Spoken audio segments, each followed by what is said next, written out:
राम राम, राधे राधे। इतने कम बच्चे क्यों? क्यों सैटरडे को भी छुट्टी, संडे को भी छुट्टी? चलिए, हम लोग को बिहार में बोला जाता है कि संडे सैटरडे को हाफ, संडे को साफ। तो आज का जो हम लोग का चैप्टर जो है ज्योग्राफी में, एक कॉम्प्लिकेटेड चैप्टर, जिस चैप्टर का नाम है पृथ्वी की आंतरिक संरचना, या इसको कहा जाता है अर्थ का इंटरनल स्ट्रक्चर। जो हमारी पृथ्वी है, इतने दिनों में हम लोग सौरमंडल चैप्टर पढ़े तो उसमें हम लोग पता चले कि ये ग्रह के रूप में जानी जाती हैं।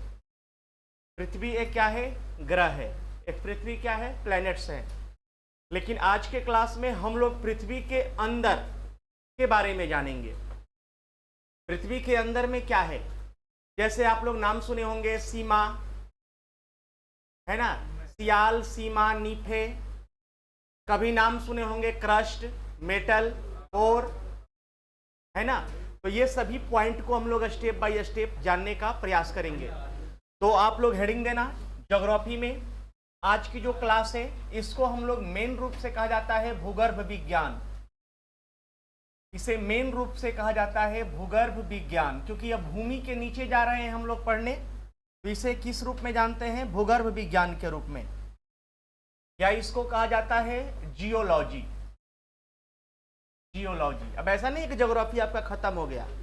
ये एस्ट्रोनॉमी, जियोलॉजी, ज्योग्राफी, ये सभी इसी का पॉइंट है। तो भूगर्भ विज्ञान, जियोलॉजी के अंतर्गत जो आज हमें पढ़ना है इसे कहते हैं पृथ्वी की आंतरिक संरचना। पृथ्वी की आंतरिक संरचना, संरचना, ठीक ना। या इसको हम कहेंगे अर्थ इंटरनल स्ट्रक्चर। अब देखो है क्या ये हमारी पृथ्वी जो है। अब ये गोल है, चपटी है, नारंगी के समान है, नाशपाती के समान है। बहुत से वैज्ञानिकों ने कुछ न कुछ बातें को रखा। तो अब हम लोग जो है उस पृथ्वी के अंदर जाकर ये जानेंगे कि इस पृथ्वी के अंदर है क्या, ठीक ना। तो एक वैज्ञानिक था, जिस वैज्ञानिक का नाम था एडवर्ड स्वेस। एक वैज्ञानिक थे जिन वैज्ञानिक का नाम था एडवर्ड स्वेस। वो एडवर्ड स्वेस ने सबसे पहले ये बताया कि जो हमारी पृथ्वी है ना, इस पृथ्वी के 3 भाग है। पृथ्वी के कितने भाग है? 3 भाग है। लेकिन वो कुछ गलतियां किया, है ना। वो क्या किया? कुछ गलती किया। अब गलती उससे हुआ क्या? उसने कुछ नाम जो है नहीं बताया। समझ में आ रहा है ना। तो देखो, ये हमारी पृथ्वी है, ये पृथ्वी। तो उसने क्या बोला? उस वैज्ञानिक का नाम क्या था? Edward Suez. Edward Suez, Edward Suez, Edward Suez.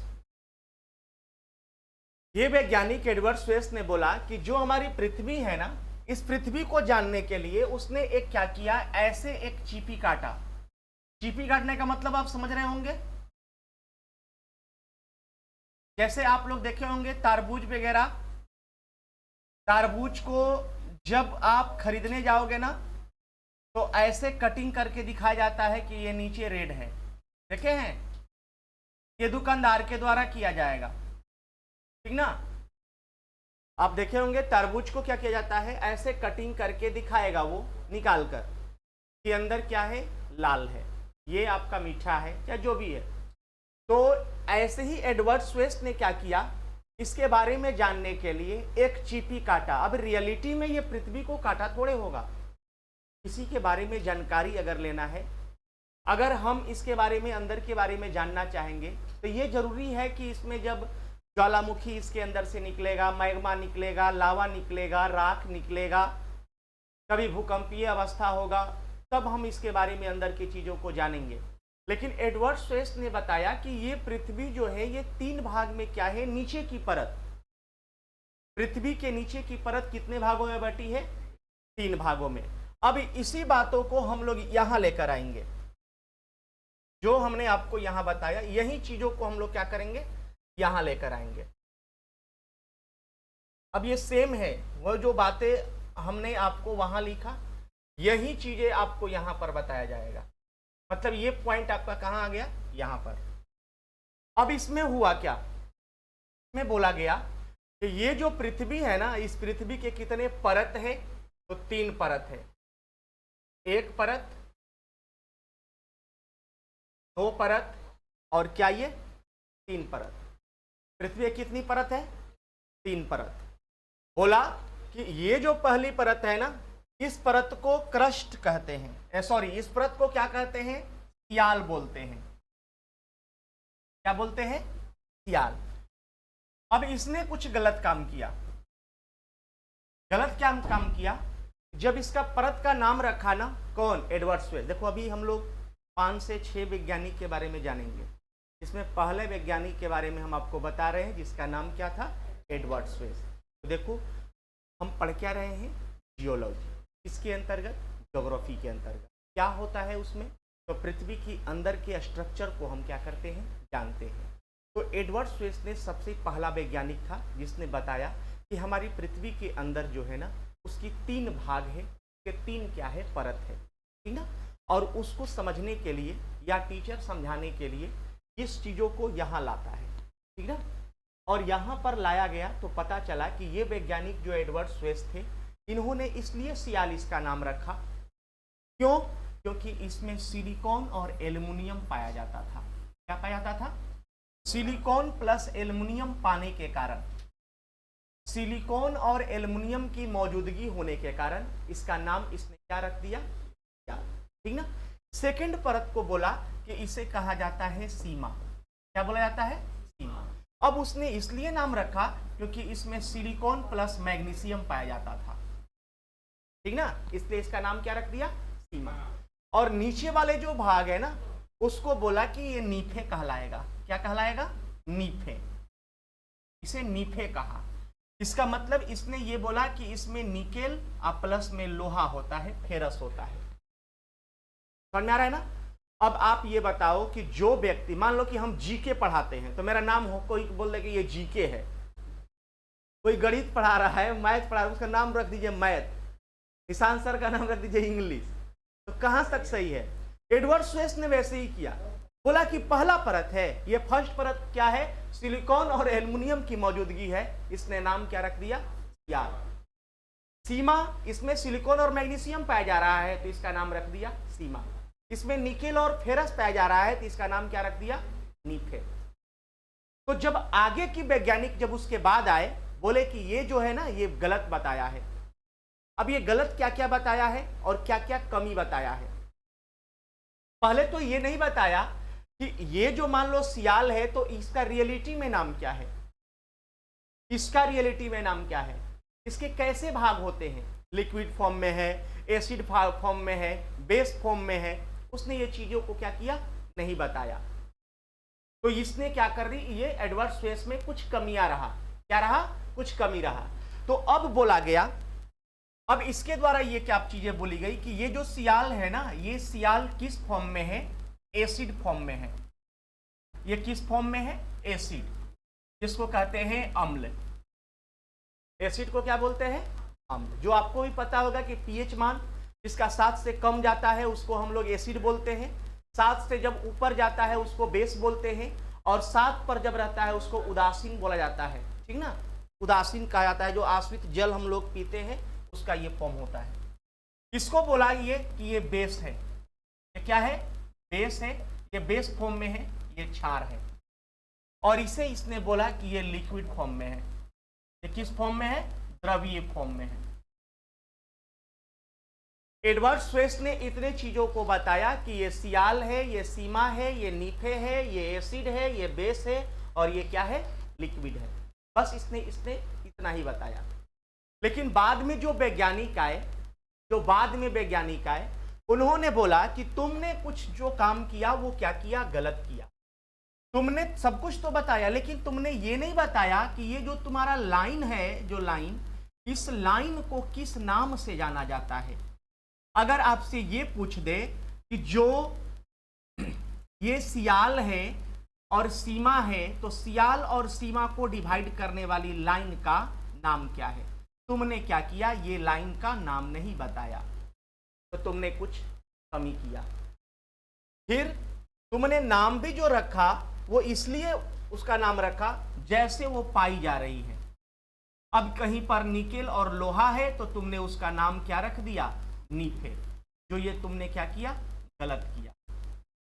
तो अब जो वैज्ञानिक आए तो उस वैज्ञानिक का जो नाम था इसी फिगर पर बना दे कि कहीं साइड, इसी पर बना देना, समझ जाओगे फिर आप। देखो, अब जो वैज्ञानिक आए उस वैज्ञानिक का नाम था महो। क्या नाम था? महो। क्या नाम क्या था? मोहो। मोहो। ये मोहो आया तो बोला अपने नाम पर, बोला कि ये जो लाइन है ना इस पर बनाएंगे तो फिर नहीं होगा, फिर क्रस्ट मेटल कोर कहां लिखेंगे, इस फिगर को पहले बनाओ आप, फिर पूरा ये लेंदी हो जाएगा। आप इस फिगर को पहले बनाइए, सियाल सीमा नीफे पहले बनाइए, उसके बाद एक और फिगर जाएगा, तब क्रस्ट मेटल कोर, अपर क्रोस्ट, लोअर क्रोस्ट, बहुत सी चीजें बनानी है, नहीं हो पाएगा इस पर।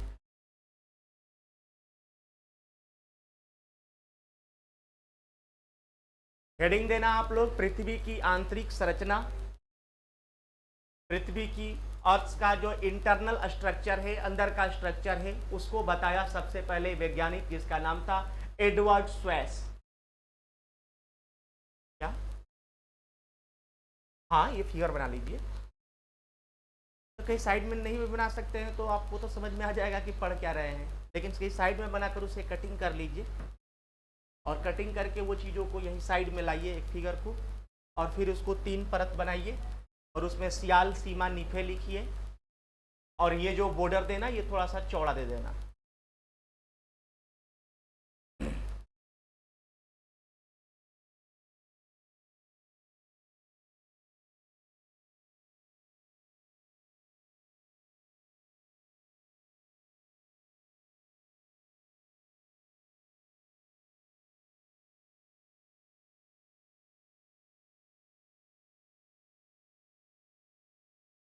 पृथ्वी की आंतरिक संरचना, इसके अकॉर्डिंग हम आज समझाएंगे आपको हमारी पृथ्वी की कितना टेम्परेचर है, गर्मी के दिनों में जो हम लोगों का नल होता है उस नल से ठंडा पानी महसूस होता है, ठंडा के दिन में गर्म पानी महसूस होता है, ऐसा क्यों होता है, ये सभी पॉइंट को हम लोग आज समझेंगे इसी के अकॉर्डिंग। आप कभी गेस किए होंगे ठंडी के दिन में लोग क्या बोलते हैं, मोटर चालू करो ना तब नहा लेंगे, क्यों? क्योंकि उसको गर्म लगेगा वो पानी। और वही गर्मी के दिनों में लोग मोटर इससे चालू करते हैं कि पानी क्या आएगा, ठंडा आएगा। अच्छा ये बताओ आप लोग, पहले आप फिगर बनाओ, पहले फिगर बनाओ आप। इतना समय भी नहीं लेना है, इसमें कुछ है नहीं। नेक्स्ट पेज पर ले हम, कुछ है नहीं, बस सियाल सीमा नीफे लिखेंगे, अम्ल क्षार द्रव लिखेंगे, एसिड बेस और लिक्विड लिखेंगे। किसी को हिंदी इंग्लिश में कुछ प्रॉब्लम होगा तो हमें बताएंगे, बाकी जो चीजें हैं दोनों हम चीजें लिख रहे हैं। भूगर्भ विज्ञान, गर्भ का मतलब होता है भूमि के गर्भ में जाकर हम लोग इस बातों को अध्ययन कर रहे हैं। हो गया? अब हुआ क्या, जो परत हमने आपको यहां पर बनाया था इसी परत को हम यहां पर क्या करेंगे, लाएंगे। यही भाग है, ठीक ना, ये हमारा भाग है।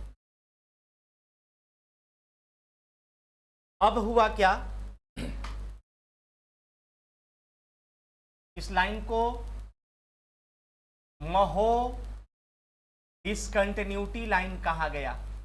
वो अपने नाम पर क्या रखा, इसका नाम रखा। अब के जो वैज्ञानिक आए, ठीक ना, नए विचारधारा के अनुसार जो साइंटिस्ट आए, उन्होंने बोला कि आप एडवर्ड स्वेस जी बताए तो सही है, सिलिकॉन और एल्युमिनियम पाया जा रहा है तो आपने सियाल बोला। सिलिकॉन और मैग्नीशियम पाया गया है, आपने सीमा बोले। जब यहाँ निकेल और फेरस पाया गया तो आपने नीफे बोले। लेकिन आपने कुछ में आप में क्या रही, कुछ कमियां रही। अब जो वैज्ञानिक आए उन्होंने बोला कि इसको कहते हैं क्रस्ट। क्या बोलते हैं? क्रस्ट, या इसको कहते हैं भूपरपट्टी, या इसे क्या बोलते हैं? भूपरपट्टी। ये सबसे पहले जो वैज्ञानिक, जो नए वैज्ञानिक आए, नए साइंटिस्ट आए, उन्होंने क्या बोला? इसे कहते हैं क्रस्ट। ठीक ना? इसे कहा जाता है मेटल। ठीक ना? लिखाता है मेंटल, लेकिन मेंटल नहीं, मेटल है ना। मेटल, मेंटल मतलब पागल होता है। क्रस्ट, मेटल और कोर। ठीक ना? इसको कहते हैं भूपरपट्टी। मेटल को कहा जाता है भू आवरण। भू आवरण, ठीक ना। और इसे कहा जाता है केंद्रीय भाग। इसे क्या बोला जाता है? केंद्रीय भाग, कोर को। क्रस्ट, मेटल, कोर, भूपरपट्टी, भू आवरण और केंद्रीय भाग। इसने नए वैज्ञानिक के द्वारा ये चीजें बताई गई, नए साइंटिस्टों के द्वारा। उसने ये बोला कि ये जो लाइन है ना, इस लाइन को कहा जाता है महो असंबंधता रेखा। महो असंबंधता ये रेखा है, या इसको कहते हैं महो डिसकंटिन्यूटी लाइन। महो डिसकंटिन्यूटी लाइन, डिसकंटिन्यूटी लाइन। अपने नाम पर इससे 2 पॉइंट निकला। पहला पॉइंट आपका ये निकला कि क्रस्ट और मेटल को डिवाइड करने वाली लाइन को क्या कहते हैं? तो महो डिसकंटिन्यूटी लाइन या महो असंबंधता रेखा। दूसरा पॉइंट आपको ये निकला कि क्रस्ट और मेटल को अलग करने वाली, या हिंदी में पूछ सकता है क्या कि भूपरपट्टी और भू आवरण को अलग करने वाली लाइन को क्या कहते हैं? उसे कहा जाता है क्या? महो असंबंधता रेखा। या आपसे ये पूछ सकता है कि क्रस्ट एवं मेटल को डिवाइड करने वाली लाइन को क्या बोलते हैं? महो डिसकंटिन्यूटी लाइन। कोई दिक्कत? उसके बाद ये बोला, अब ये महो और ये जो खोज किया ना, इसका नाम था गुटेनबर्ग। इसका नाम क्या था? गुटेनबर्ग। गुटेनबर्ग। इसने अपने ही नाम पर यह भी बोला कि इस लाइन को कहा जाता है गुटेनबर्ग असंबंधता रेखा। गुटेनबर्ग असंबंधता रेखा, या सेम वही बातें हैं, Gutenberg discontinuity line. Gutenberg discontinuity line, Gutenberg discontinuity line, same चीजें। ठीक ना? फिर इसने बोला कि ये जो परत है ना, आपने जो कुछ बातें बोले जो क्या है गलत बोले हैं, आपको इसके अकॉर्डिंग जब चलेंगे तो आपको ये पता चलेगा कि इसके बाद भी कुछ है। इसने अब क्या बोला कि ये क्रस्ट और मेटल को डिवाइड करने वाली जो लाइन है, इसके बीच में भी एक भाग है। इसके भी बीच में क्या है? एक भाग है, और एक ये भी है। ये लोग क्या बताया कि जो क्रस्ट है ना, उस क्रस्ट के भी 2 भाग है, एक है अपर क्रस्ट, एक है लोअर क्रस्ट। ठीक ना? एक अपर क्रस्ट, एक लोअर क्रस्ट। अपर मेटल, लोअर मेटल, अपर कोर, लोअर कोर। ठीक ना? या इसको क्या कहेंगे कि बाहरी भूपरपट्टी। ठीक ना? आंतरिक भूपरपट्टी। समझ में आ रहा है?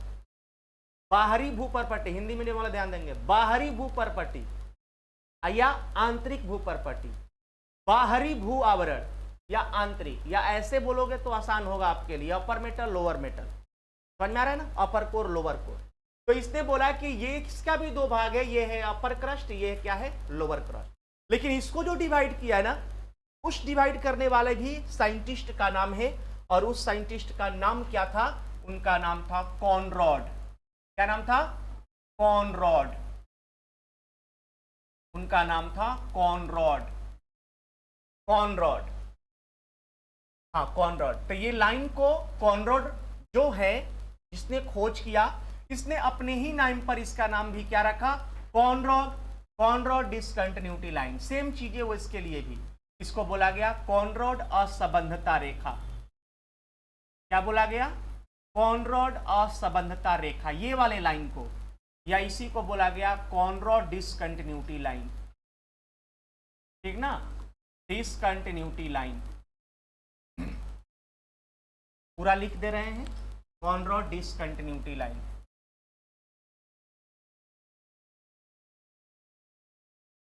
सेम जो वो चीजें हैं वही सेम चीजें यहां भी है।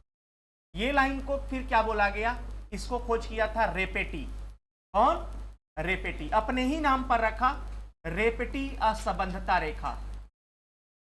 ये क्वेश्चन बहुत बड़े बड़े एग्जाम में पूछता है ये, इसको डिवाइड करने वाली लाइन को क्या है, क्योंकि टीचर लोग आएगा बोलेगा ये क्रस्ट है, मेटल है, कोर है, ये है, वो है, बस करके बस चलेगा। नहीं, अंदर के अगर चीज जाओगे ना तो ऐसा कुछ लाइनिंग के बारे में आपको जाननी है, डिवाइड करने वाली लाइन। तो रेपेटी असंबद्धता रेखा, या इसे कहा जाता है रेपेटी डिसकंटिन्यूटी लाइन, डिसकंटिन्यूटी लाइन। इसको जो खोज किया ये वाले भाग को, इसे कहा गया लेहमैन,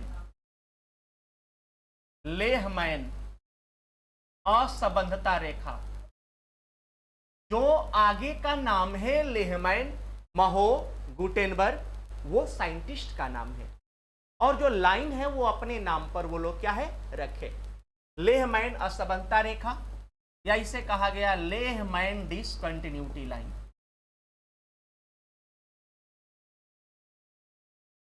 लेहमैन क्या? Discontinuity line, Lehman discontinuity line. एक क्वेश्चन से दो क्वेश्चंस बनेंगे। आपसे क्वेश्चन ये पूछ सकता है कि अपर क्रस्ट और लोअर क्रस्ट को डिवाइड करने वाली लाइन को क्या कहते हैं? तो उसे कहा जाता है लेहमैन असंबद्धता रेखा या लेहमैन डिसकंटिन्यूटी लाइन, ठीक ना।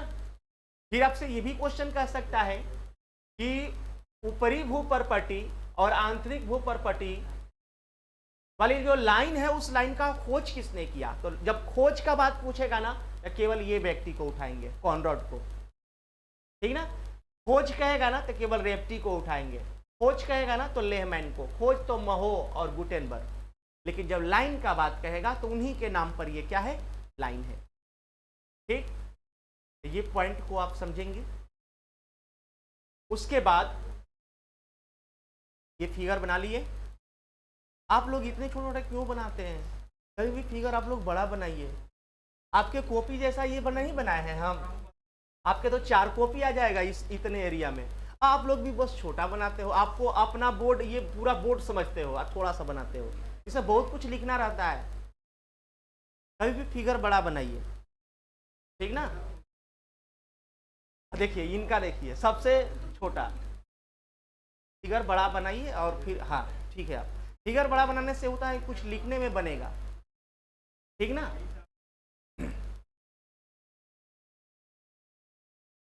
क्या? कॉनरॉड, कॉनरॉड, कॉनरॉड व्यक्ति का नाम है, एक साइंटिस्ट का नाम है। उस लाइन का नाम क्या है? कॉनरॉड डिसकंटिन्यूटी लाइन, कॉनरॉड असंबद्धता रेखा, ठीक ना।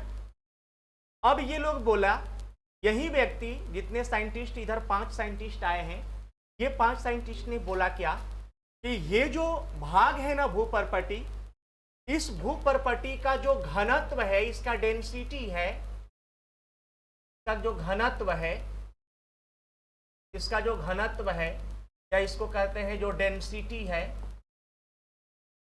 ये 2.5 ग्राम है। कितना है? 2.5 ग्राम। जो ऊपरी जो भाग है, इस भाग का नाम क्या है? क्रस्ट, भूपर्पटी, या इसको सियाल भी बोलेंगे, इसको सियाल भी बोलेंगे, क्योंकि यहाँ सिलिकॉन और मैग्नीशियम पाया जा रहा है। अब वो वैज्ञानिक बता कर गया है, वो गलत नहीं बताया है, कम बताया है। समझ में आ रहा है ना।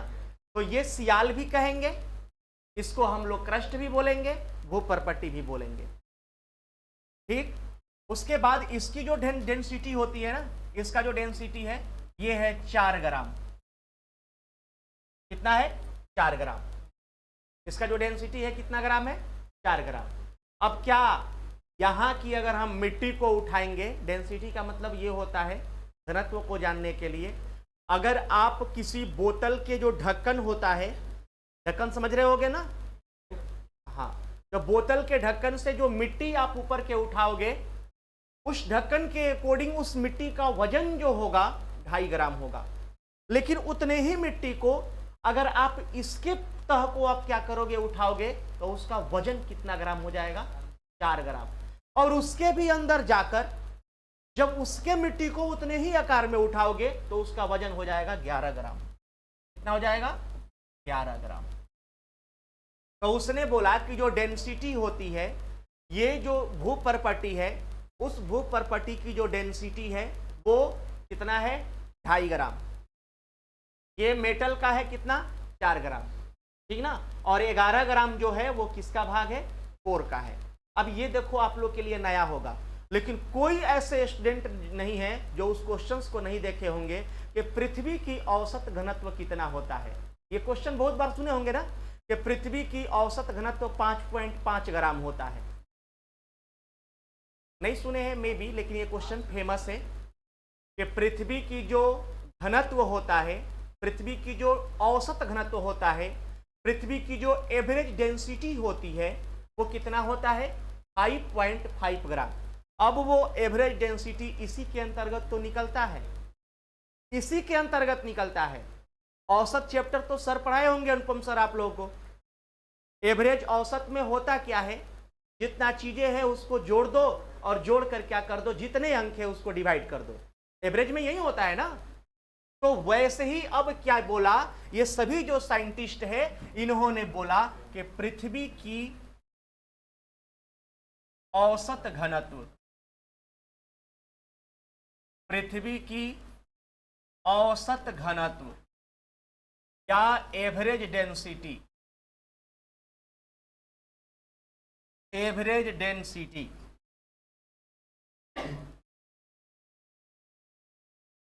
अब देखो ये एवरेज डेंसिटी कैसे निकला है। एवरेज निकालने के लिए क्या करना होगा, ये बस तीनों लाइन जो दिख रहा है, तो 2.5 + 4 + 11 कितने अंक है, 3 अंक है। जब 3 अंक से इसको डिवाइड करोगे तो ये लगभग कितने हो जाएंगे, 17.5। जब आप 17.5 से आप जो है 3 से डिवाइड करोगे तो ये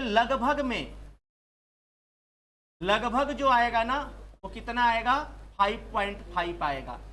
तो यही इसका जो होता है डेंसिटी होता है 5.5 ग्राम पर सेंटीमीटर क्यूब। डेंसिटी को 5.5 ग्राम पर सेंटीमीटर क्यूब, ये हमारी पृथ्वी की औसत घनत्व है। तो ये आप फेमस क्वेश्चंस है, याद रखेंगे। मे भी आप आज फर्स्ट बार सुन रहे हैं, कोई दिक्कत नहीं है। हमारी पृथ्वी की औसत घनत्व 5.5 ग्राम 5.5 ग्राम पर सेंटीमीटर क्यूब होता है। लेकिन अगर आपसे पूछा जाए कि कैसे होता है, तो पृथ्वी के अंदर कितने परत है, 3 परत है। उस 3 परत के जो घनत्व होता है वो कितना ग्राम है, पहला का 2.5 ग्राम, सेकेंड का कितना ग्राम, 4 ग्राम, और तीसरे का कितना है, 11 ग्राम। यही 2.5, 4, 11 जो है आपको यहाँ इंक्लूड करके 3 से वो उसको क्या किया गया, डिवाइड किया गया। टोटल डेंसिटी हम लोग का इतना निकलता है, लगभग 5.5 ग्राम।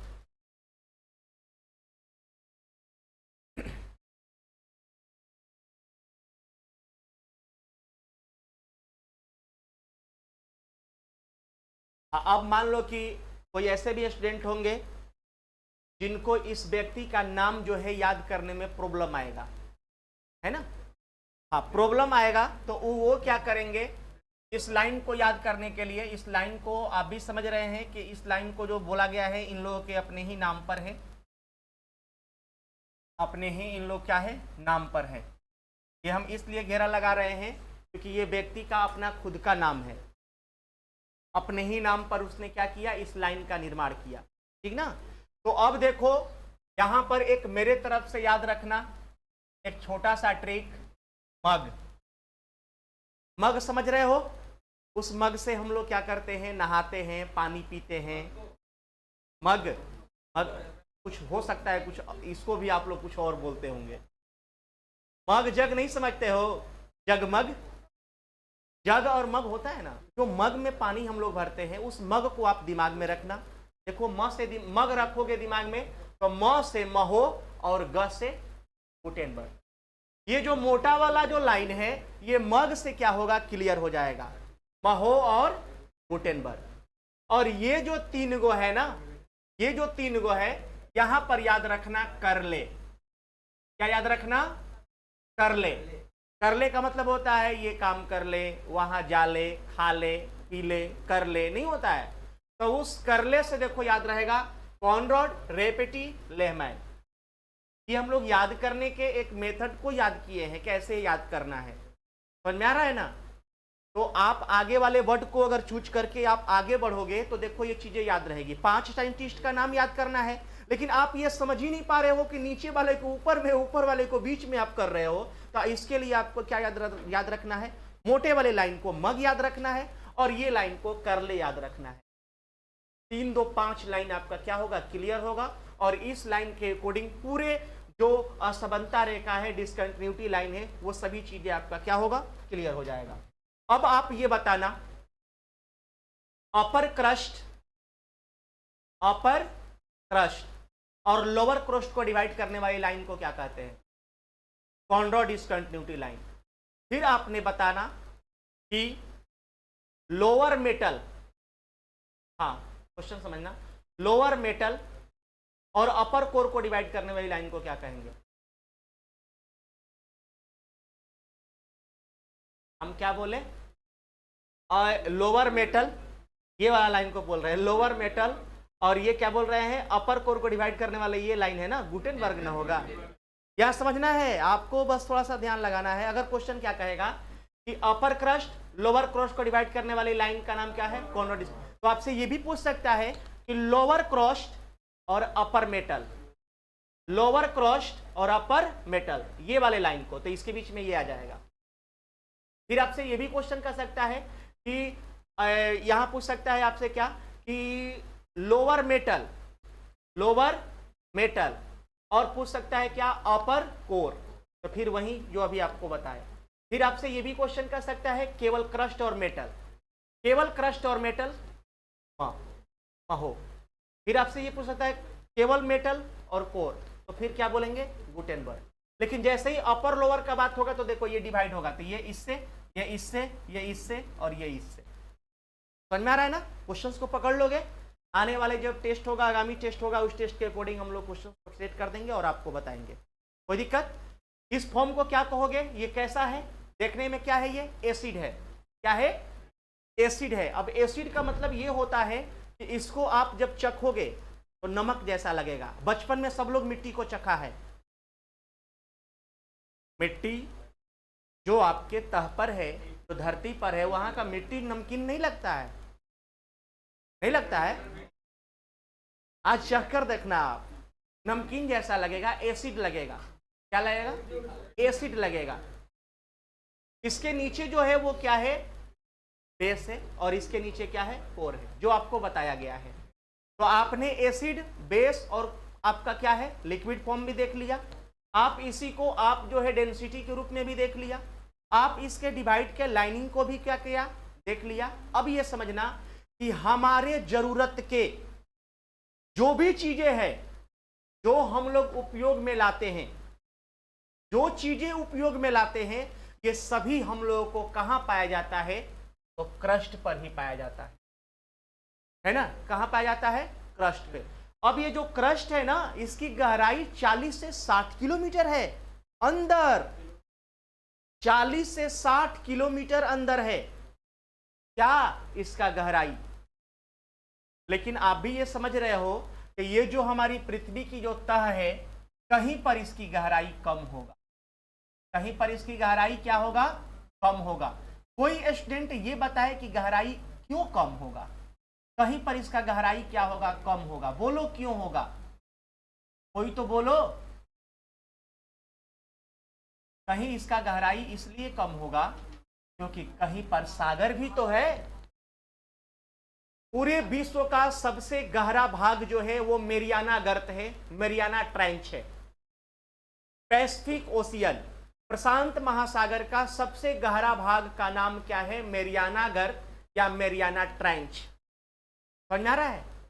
तो अब जो उसकी गहराई है जो 11,022 है, मतलब वो देखा जाए 11022 का मीटर का मतलब होता है कि 11022 का मतलब हुआ कि 11022 किलोमीटर उसकी क्या है, गहराई है। तो जो उसकी 11 किलोमीटर की जो गहराई है तो वो 11 किलोमीटर तो कम होगा, है ना। मान लो कि ये आपका धरती का तह है, लेकिन यहां पर एक सागर है, तो वो सागर का जो तह होगा वो यहां से नहीं स्टार्ट होगा, इसका यहां से होगा। लेकिन अब ये सागर इतना में है तो इसका जो यहां से स्टार्ट होगा, तो आप भी समझ रहे हो कि यहां से यहां दूरी इसके अकॉर्डिंग कुछ कम हो जाएगा, होगा ना। तो जहां पर सागर, जहां पर महासागर, जहां पर जलीय भाग है, उसका तह थोड़ा सा क्या है, कम है, थोड़ा सा कम। समझ में आ रहा है ना कि हमारी पृथ्वी का सबसे गहरा भाग जो है वो मैरियाना गर्त 11 किलोमीटर लगभग क्या है, गहरा है। और भारत और हम लोग की पृथ्वी की सबसे ऊंचा जो भाग है वो क्या है, लगभग 8। मतलब याद रखना, एक क्वेश्चन फेमस है कि हमारी पृथ्वी की सबसे गहरा भाग और सबसे ऊंचा भाग कितने किलोमीटर में है, तो 20 किलोमीटर। कितने किलोमीटर, लगभग 20 किलोमीटर। आप गेस क्या करोगे कि प्रशांत महासागर का जो गहरा भाग मैरियाना ट्रेंच है वो लगभग 11 किलोमीटर के आसपास में है, और हमारे माउंट एवरेस्ट की सबसे ऊंची चोटी जो 8848 मीटर है ये भी लगभग 9 किलोमीटर के आसपास में है। तो 9 और 11 ये कितना हो जाएगा, 20 किलोमीटर। तो हमारी पृथ्वी की सबसे गहरा भाग जो है 11 किलोमीटर लगभग, और ऊपर वाला भाग कितना, 9 किलोमीटर। तो ये दोनों ही इंक्लूड करेंगे तो क्या होगा, 20 किलोमीटर। ये बात को समझ गए, ये लिख भी लिए होंगे, डेंसिटी भी आप लिख लिए। अब देखो होता क्या है, यहां एक लाइन को समझेंगे। पृथ्वी के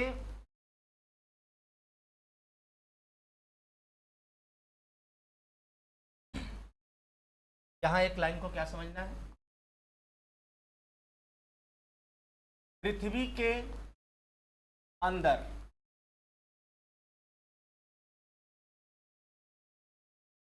पृथ्वी के अंदर 32 मीटर की गहराई पर जाने पर, 32 मीटर की गहराई पर जाने में 1 डिग्री सेंटीग्रेड जो तापमान है, जो टेम्परेचर है वो कम हो जाता है। क्या हो जाता है, कम हो जाता है। आसान भाषा में ये बोल रहा है कि पृथ्वी के अंदर 32 मीटर की गहराई पर जाने पर टेम्परेचर 1 डिग्री सेंटीग्रेड क्या हो जा रहा है, कम हो जाता है। क्या हो जाता है, कम हो जाता है। क्या बोल रहे हैं,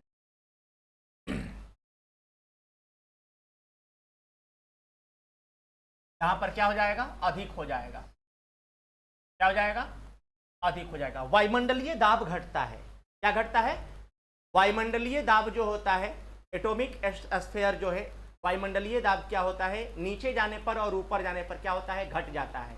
इसीलिए पहाड़ों पर चढ़ते वक्त हम लोग की ऑक्सीजन की आपूर्ति कमी होने लगती है और हमें घुटन महसूस होता है, और जो कमजोर लोग होते हैं वो नाक से ब्लड वगैरह भी क्या करते हैं, फेंक देते हैं, ठीक ना। तो हमारी पृथ्वी के ऊपर या नीचे जाने पर वायुमंडलीय दाब घटता है, लेकिन हम लोग टेम्परेचर की बात कर रहे हैं ना, तो टेम्परेचर क्या होता है, बढ़ता है। आज जैसे ही टेम्परेचर बढ़ेगा तो वो चीजें अब गर्म होने लगेगी, है ना। मौसम का टेम्परेचर बढ़ रहा है, इसका मतलब गर्मी होगा। टेम्परेचर घट रहा है, इसका मतलब वो चीजें क्या होगी, ठंडा होगी। तो ये हमारी जो पृथ्वी है ना, इस पृथ्वी के जैसे जैसे अंदर आप जाओगे तो वैसे वैसे उसका टेम्परेचर क्या होगा, बढ़ते जाएगा।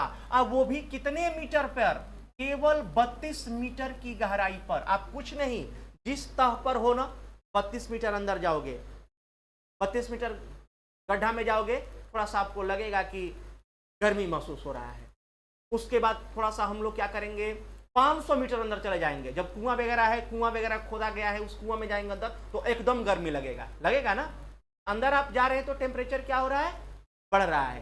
तो 32 मीटर की गहराई पर देखो टेम्परेचर बढ़ रहा है। तो आप ये बताओ कि ये जो 3 भाग में है, ये 3 भाग में है, इसका जो गहराई है, इसका गहराई 40 से 60 किलोमीटर है। 35 से 60 भी देता है, 40 से 60 किलोमीटर। तो इसका मतलब ये हुआ कि जैसे जैसे हम अंदर जाएंगे, अंदर जाते जाते जाते जाते ये चीजें एकदम गर्म हो जाएगा।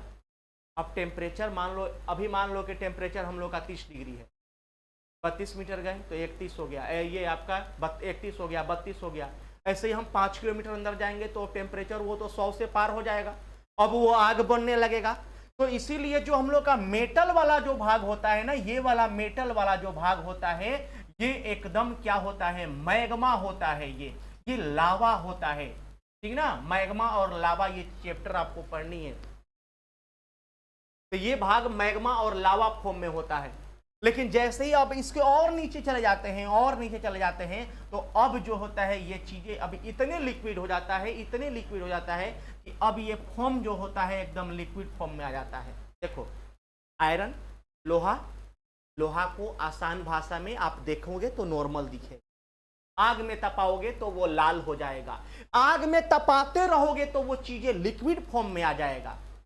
और जब लिक्विड फॉर्म में आ जाएगा ना, तो उसी को लोग सांचा में ढालकर लोहे को ढाल देते हैं। शीशा को क्या करते हैं, ग्लास को ढाला जाता है, का जो बनता है ना, जो शीशा कांच वगैरह आप जानते हो, उस कांच को ढाला जाता है, लिक्विड फॉर्म में डाला जाता है, तब जाकर आपको शीशा का ग्लास में आप पानी पीते हो। वो बना कैसे है, वो लिक्विड फॉर्म में उसको करके बनाया गया है। एक से एक डिजाइनिंग जो बनता है वैसे ही बनता है। तो वैसे ही चीजें हैं, ये यहां तक नॉर्मल है, लेकिन इसके बाद वो चीजें फिर क्या हो रहा है, वो मैग्मा लावा बन जा रहा है, और ये पिघल कर एकदम लिक्विड फॉर्म में क्या है, आ जा रहा है। तो अब यहां होता क्या है, गर्म पानी और ठंडा पानी की बात। अब हम कुछ पूछना चाहेंगे आप लोगों से। गर्मी के दिनों में जो हमारा नल है, जो हमारा मोटर है, या जो हैंडपंप है, जैसे आप समझे, जैसे आप पानी पीते हो, पैसे पानी निकालते हो, क्या गर्मी के दिन में वो पानी ठंडा आता है धरती से, और ठंडा के दिन में गर्म पानी आता है? आता है ना? वो रियल में आता है? नहीं, ये गलत है। इंटरव्यू में कहीं पूछ दिया जाएगा ना, तो आप लोग ऐसे बोलोगे तो छट जाओगे।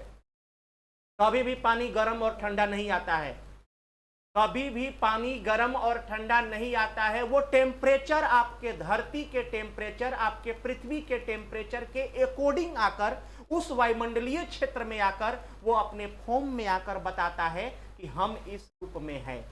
बोलो कैसे? तो अब ध्यान देना। अब यहां पर देखो, पृथ्वी की टेम्परेचर, पृथ्वी की तापमान जो होता है ना, पृथ्वी की तापमान जो होता है, ये 15 डिग्री सेंटीग्रेड होता है। कितना होता है? 15 डिग्री सेंटीग्रेड होता है। तो जब भी पानी निकलेगा, ये पानी 15 डिग्री सेंटीग्रेड ही रहेगा। समझ में आ रहा है ना? जो भी पृथ्वी की तापमान कितना है, 15 डिग्री सेंटीग्रेड। तो इसका जो पानी निकलेगा ये हमेशा 15 डिग्री सेंटीग्रेड ही रहेगा। लेकिन अगर मान लो कि यहां पर ठंड है, क्या है? ठंडा है। तो इस ठंडा में हम लोग का वेदर जो है क्या है? ठंडा है। मौसम क्या है? ठंडा है। तो जब मौसम ठंडा है तो मौसम का टेम्परेचर हम लोग का 5 से 10 डिग्री सेंटीग्रेड होता है ना। ठंडा के दिनों में 5 से 10 डिग्री टेम्परेचर चला जाता है। तो ठंडा के दिनों में जब ये पानी मोटर से निकालेंगे, हैंडपंप से निकालेंगे, या इसको चापाकल भी बोलते हैं बिहार में, है ना? चापाकल, चापाकल भी बोला जाता है, हैंडपंप भी बोला जाता है ना? तो अगर हम इसको, ध्यान देना, चापाकल बढ़िया है। तो इस ठंडा, अभी समझ रहे हो, जब ठंडा आता है तो डिग्री टेम्परेचर हम लोग का 5 से 10 डिग्री हो जाता है। और जब 5 से 10 डिग्री ये टेम्परेचर हो जाता है तो इसके अकॉर्डिंग बोलो ये गर्म है। अगर मान लो कि आपके वातावरण का टेम्परेचर 8 डिग्री है, पानी आ रहा है 15 डिग्री, तो इसके अकॉर्डिंग गर्म है। तो ठंडा के दिन में यही पानी आपको महसूस होगा गर्म। ये गर्म आया नहीं है। समझ में आ रहा है ना? तो कभी भी इंटरव्यू में यह सब क्वेश्चन रहता है, क्या बोलोगे? हाँ हाँ। कितने महाद्वीप है? कितने महाद्वीप थे? तो 7। जाएगा, ठीक है, जाइए। कितने महाद्वीप है? तो 7। कितने थे? तो 8। इंडिया भी तो था। इस पॉइंट को समझना है। अब ऐसे इंटरव्यू में छोटे छोटे क्वेश्चंस रहते हैं जो आप गलत करो, ठीक ना। अब देखो वही चीजें अगर हम गर्मी में आ जाएंगे, जो अभी हम लोग का टेम्परेचर, तो यह टेम्परेचर 30 से 40 डिग्री रह रहा है। इसको तो आप आसानी से समझोगे। इसके अकॉर्डिंग ये पानी ठंडा होगा कि नहीं होगा? अभी हम लोग का 30 से 40 डिग्री टेम्परेचर है, तो इसके अकॉर्डिंग पानी जो हम लोग का निकलेगा, तो ये तो पानी 15 डिग्री से बढ़ेगा नहीं, जो चीजें हैं वही निकलेगा। लेकिन ठंडा के दिन में यही पानी इसके अकॉर्डिंग आकर ये क्या लगेगा, गर्म लगेगा। तो ये महसूस होता है कि ये पानी गर्म है और ये पानी क्या है, ठंडा है। ये गर्म ठंडा निकलता नहीं है। आपके जो धरती पर, आपके जो पृथ्वी पर जैसा वातावरण है उस वातावरण के अनुकूल वो चीजें आता है। तो ठंडा में हम लोग मोटर चालू करवाकर नहाते हैं क्योंकि इसके अकॉर्डिंग ये पानी क्या होता है, गर्म हो जाता है। गर्मी के दिन में भी चाहते हैं कि चापाकल या हैंडपंप का जो पानी निकले वो ठंडा निकले। ठंडा वो निकल रहा है वही चीजें, लेकिन हाँ इसके अकॉर्डिंग वो चीजें आपको ठंडा लग रहा है। तो ये चीजें, डेंसिटी हम लोग का क्या है पृथ्वी का, 5.5 ग्राम पर सेंटीमीटर क्यूब। वैज्ञानिक का नाम हमने 5 वैज्ञानिक के नाम, 6 वैज्ञानिक का नाम बताए। एक व्यक्ति का नाम था एडवर्ड स्वेस, एक व्यक्ति का नाम था महो, एक व्यक्ति का नाम था गुटेनबर्ग, एक व्यक्ति का नाम था कॉनरॉड, एक व्यक्ति का नाम था रेपेटी और एक व्यक्ति का नाम आप लोग बताओगे क्या, लेहमैन। 6 वैज्ञानिक का नाम हम लोग पढ़े जाने, है ना। तो इसके अकॉर्डिंग हम लोगों को क्या करना है, हाँ एक लाइन आप लोग ये लिख सकते हो कि इसका जो भाग जो होता है इसमें कितने किलोमीटर की क्या होती है, दूरी होती है।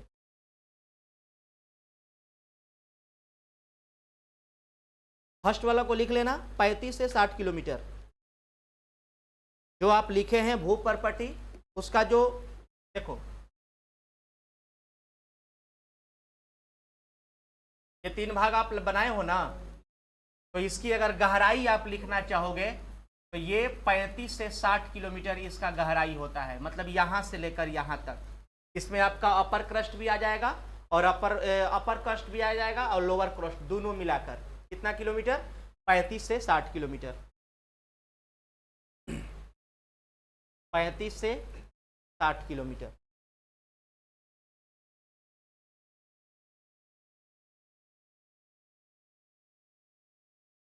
से 60 किलोमीटर। अब इसके बाद अगर हम लोग आगे आएंगे 35 से 60 किलोमीटर के बाद, तो अब जो देता है अब ज्यादा मतलब आएगा, क्योंकि ये 35 से 60, देखो हम लोग का जरूरत इसी से होता है। वैज्ञानिक लोग बोले क्या है कि इसके बाद की जो बात होगी ना, ये हम लोग को न समझना है और न क्या करना है, जानना है। कहीं आपका फॉर्म कहीं निकलेगा क्या कि यहाँ 60 से 2000 किलोमीटर तक ये एरिया कहलाता है। कहीं पर अब इसी में क्या लिखा हुआ है, इसमें लिखा है 2000 से ये लेकर क्या है 5100 किलोमीटर के भाग में होता है।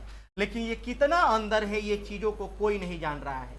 लेकिन 35 से 60, 40 से 60 किलोमीटर की गहराई हम लोग का जो क्रस्ट का है इसको जानना है, ठीक ना। देखो हम क्या बोलना चाह रहे हैं कि हमारी पृथ्वी की जो पहली परत है ये 60 किलोमीटर तक है। 35 से 60 किलोमीटर की जो गहराई है उस गहराई के अकॉर्डिंग हम ये बोलते हैं कि इसका भाग क्या है, क्रस्ट का भाग है। इसके अंदर की भाग को कोई नहीं जान रहा है, क्योंकि जितने भी देखो इस क्रस्ट से, अब यहां कह दे भूकंप आया इसी से, हम पानी निकाल रहे हैं इसी पर, जल की मौजूदगी है इसी पर। जितने भी आप भूकंप को या ज्वालामुखी आएगा तो जो भी चीजें आप जान रहे हो वो सब चीज किससे आएगा, इससे आएगा। लेकिन ज्वालामुखी बन के आएगा कहां से, यहां से आएगा। तो इधर थोड़े आएगा, आएगा तो ऊपर से ही तो आएगा, रास्ता तो यही है। और यही चीजें आकर यहां पर क्या बन जाएगा, कठोर बन जाएगा। तो इसको बोलेंगे कि ये क्या हो गया, रॉक है। ये क्या है, चट्टान है। मैग्मा और लावा धरती से निकलकर कठोर बनने के बाद, सॉलिड फॉर्म में आने के बाद वही चीजें चट्टान बन जाती है, जिसको सेडिमेंट्री रॉक है ना, इग्नियस रॉक, आग्नेय चट्टान और सादी चट्टान के आंतरिक चट्टान के नाम से क्या करते हैं, जानते हैं। तो आप जो पहला जो भाग है ये 35 से 60 किलोमीटर जरूर लिखना, और इसका कोई अंत नहीं है। आप कभी भी देखोगे तो कहीं 60 से 2000 देगा, कहीं 2000 से 5100 देगा, कहीं 5000 देगा, 60 के बाद देगा। लेकिन आपको केवल बस यही जानना है कि 60 किलोमीटर तक ये क्रस्ट का भाग है। कोई दिक्कत, कोई ऐसा डाउट है?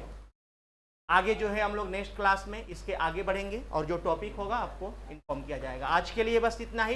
ये सभी पॉइंट को आप कवर करना, जितने भी यहाँ आपको फिगर वगैरह बनाया गया है, किसको किस नाम से जानते हैं, ये बहुत ज़्यादा क्वेश्चन पूछता है। चलिए, धन्यवाद।